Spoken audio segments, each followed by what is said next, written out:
All right, begin our media scrums today with swimming and head coach Mickey Wender, Qunell, and Forrest Frazier.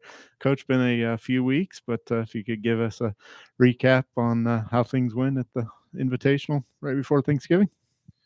Mission accomplished at the invite. Our goal was to get as close to qualifying standards as we could. I think I said in here 6 men and 6 women and all 10 relays would have been success. And right now we're sitting at 11 men and 10 women with qualifying standards and all 10 relays. So we exceeded sort of my cautious expectation, and we learned an incredible amount. So it was a really good invite for us.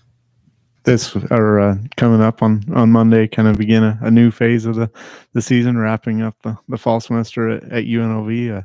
Another invitational with prelims, finals. Things went pretty well last year at that. What are kind of some of the goals going into that next week? Simulate the Wild West experience of an NCAA championship. When we're at home, where it's controlled and everything is sort of under our influence, and we're able to just put people in the right positions, whether it be with time trials or relays or qualifying things. It's a lot different than when you get to a championship and everything is chaotic and everything is uncontrolled and everything is a little bit more stressful and totally unpredictable.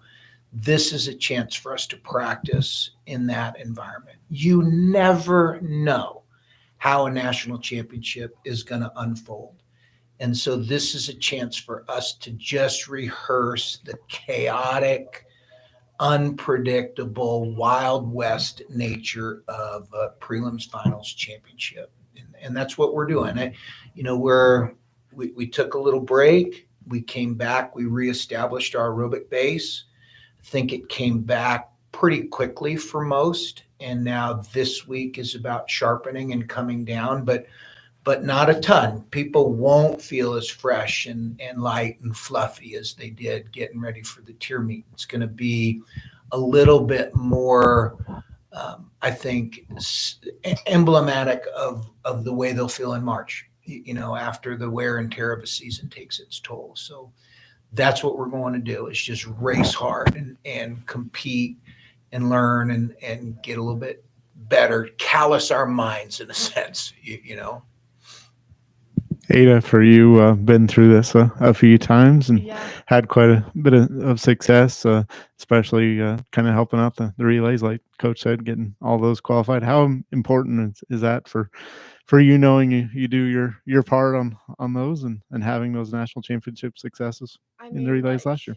It's so meaningful to be a part of all of this. And I think Coach and I talked, I get super nervous on the end of those relays. And I think kind of having the whole team on my back, it's really fun to be able to touch the wall and be first, like last year at NCAAs. And I think that's what drives me too. And tier, we had some really good successes and a couple disappointments on the relays too, but I'm really looking forward to it. Forrest, a newcomer to the team here. Congrats on the school record. How did you feel after that event specifically, but kind of throughout the week of the invite as a whole?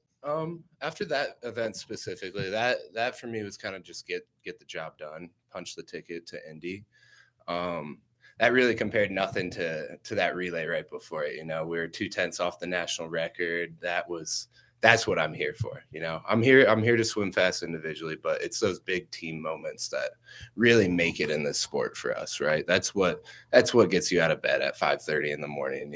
That's what takes you to practice on Saturday when you can barely even lift your shoulders anymore. It's like swimming for these guys, and it's just a special group to be a part of, and I'm just so grateful to be here. Can I interject? Please. Because what Forrest said is hard to do. After 4 years at Cal Berkeley, being one of the most highly recruited athletes out of high school and having been a part of several national championships at Cal, to come here and just immerse himself in this program, pun intended, It's been nothing short of it's just been amazing, and we're so grateful. And I want to say something about Ada. You know, we coaches, we watch people, and we get a sense of how they're going to perform when it matters the most. And Ada consistently has been at her very best on the relays, on the end of the relays. So I want to say publicly, she is the person that needs to be anchoring these relays, because she's proven time and time and time again. I'm trying to grill that into her brain that she needs to be there. You know, that 22.6 is that's no accident.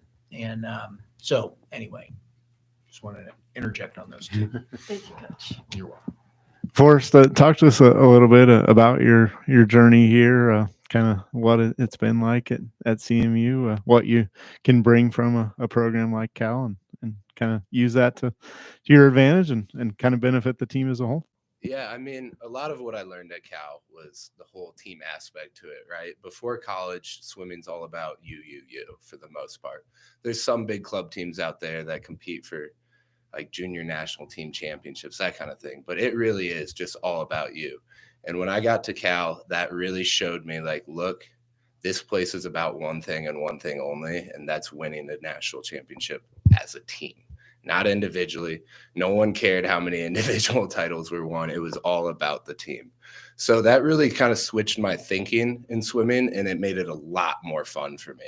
Like I just found that like being a part of a group, being a part of like a general goal that everybody has is just, it's such a fun mission to be on. It's so fun to have that in swimming, where we grow up without that. So I knew that like leaving Cal, I knew I wanted to be a part of a similar feel, a feel where everybody's close, everybody's together, everybody has one goal. And I found that, I mean, here at CMU, I was like, this is a place where I could come in and kind of, you know, infect a good infection with some of those mindsets and kind of let it spread.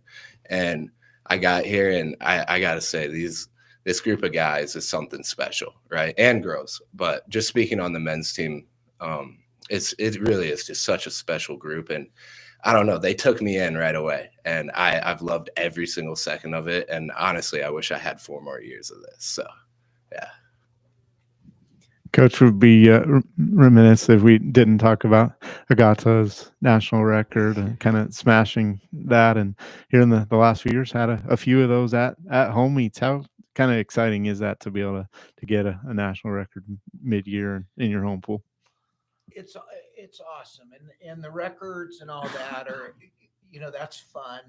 But what it's about for me personally is that inner journey for each athlete. And Aga was, you know, from day one, actually right after last season, she says, I'm on a mission for immortality, she said in her own Polish way.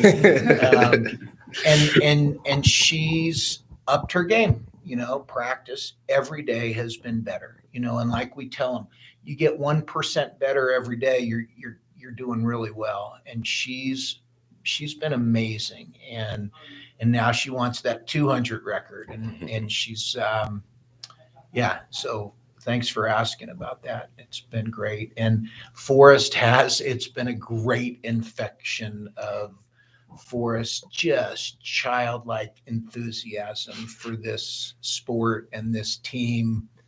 Yeah, he's really added a lot to it. Ada, being on those relay teams and having so much individual success, coming up one place short, has that second place finish kind of continued the drive for you personally with the women's team as a whole? Yeah, I mean, like Forrest said, like, I think swimming for the team is what it's all about for me. And I think that, like, that success, yes, I'm disappointed individually, but also, like, for me, it's like I swim to put up points for my team. And so doing that for my team is what means the most. And yeah, like, yeah, I want to win. So, yeah.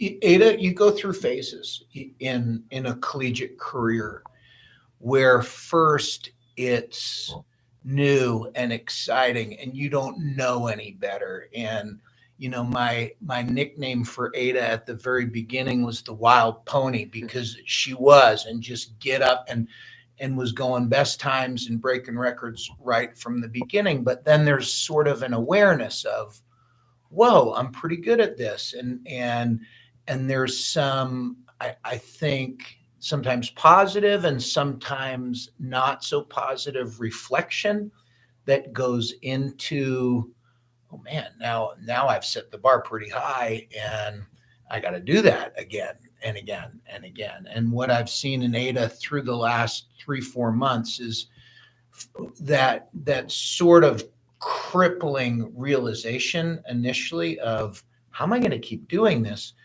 to this playful, I'm just going to let it rip and get up on those relays and be with my team and see what I can do. And it's a process, and we all have from time to time a little crisis of confidence, which is normal, but overcoming it and figuring out how to get into that right space, I think, is a big part of this. And proud of you. You're coming around. Thanks. All right, this week's question of the week, with the holidays coming up, favorite or most memorable Christmas gift you've ever received. I can start this one off. I received the Michael Phelps biography when I was like 9 years old, right when I started swimming. I remember reading that thing, and that just sparked it all. So that's my most memorable. Do you have one? I'm trying to think. I remember, I think I was 12 years old, and I got a legit flexible flyer sled, like with the metal runners and the beautiful wood finish. It was like, it was beautiful. And I remember waxing it up and beating everybody. Nobody could beat me on the golf course sledding hill as a kid. I guess that's what comes to mind. Yeah. For me, the thing I'm thinking of, when I was younger, I was like really into reading, like total like book nerd, loved all books. I'm not totally that way anymore, but I don't know where it is now. There you go. Thank you. Good luck next week. Guys. Thank you.